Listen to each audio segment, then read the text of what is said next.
It's been a couple of months since many Fort McMurray residents protested against canceling Keyano College's music and music repair program.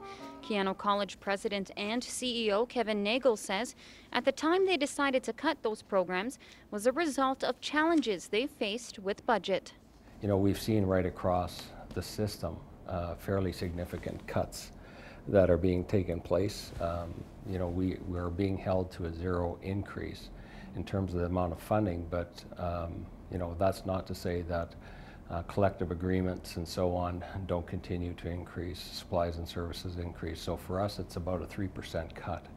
0% increase equals about a 3% cut. So the challenge largely comes out of that, the budget restraint that's happening right now. Nagel says the music and music repair program were one of many chosen to go under review and potentially be cut because of low enrollment they were experiencing at the time. But since having seen the high level of support for the programs and coming from a musical background himself, Nagel says he understands the importance music has on a community like Fort McMurray.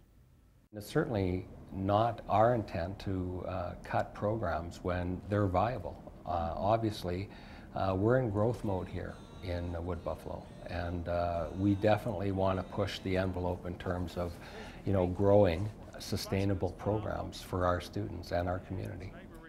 Nagel says both programs are now under a closer review, where a revitalized program and curriculum are in the works.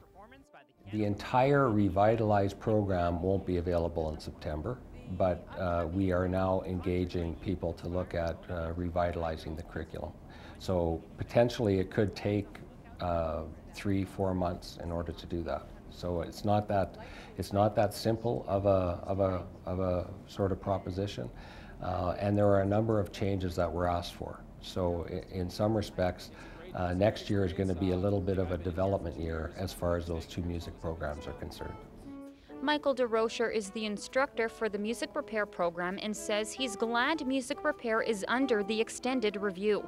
DeRocher goes on to say he hopes the program will stay and continue to complement the music program, but also continue to serve the community since it began 14 years ago. We started the program, and very quickly Campbell's Music started hiring our grads and taking them on and redesigning their shop, and they went through several expansions. And now over 90% of the local people can get their instruments fixed in this place.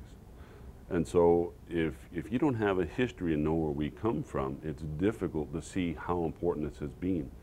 The college also wants to stress to residents they are working as fast as they can while reviewing these programs, as they're taking your recommendations and suggestions to hopefully have these programs running in the next school year. In the meantime, we're just going to have to wait and see. Reporting from Keyano College, I'm Melissa Candelaria for Shaw TV, Fort McMurray.